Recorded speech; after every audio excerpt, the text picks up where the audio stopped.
बुंदेलखंड इंसाफ सेना का राष्ट्रीय अध्यक्ष हूँ और मैं आज बहुत ही अफसोस के साथ मुझे आज ये कहना पड़ रहा है कि अगर प्रदेश या देश में कहीं भी किसी भी तरीके से अगर बलात्कार जैसी घटनाएं हुआ करती थी और भारतीय जनता पार्टी अगर विपक्ष में हुआ करती थी तो भारतीय जनता पार्टी के द्वारा तत्काल जेल भरो आंदोलन का ऐलान कर दिया जाता था।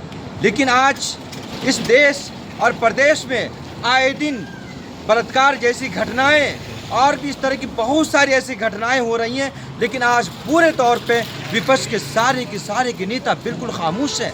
आखिर ऐसा क्यों? आखिर विपक्ष के नेता क्यों खामोश है?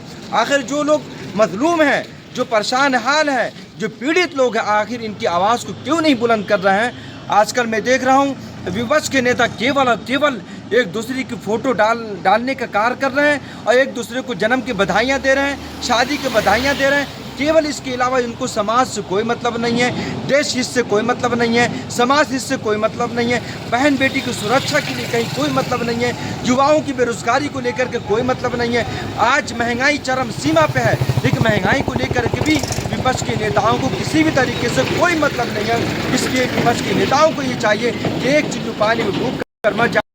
और यही वजह है कि आज भारतीय जनता पार्टी जिस तरीके से जो भी चाहती है, चाहे देश हो चाहे प्रदेश हो, हर तरीके से कानून लागू कर रहा है और वो जिस तरीके से आज इस देश और प्रदेश के लोग दर बदर की ठोकरें खा रहे हैं, केवल ये विपक्ष के नेताओं की देन।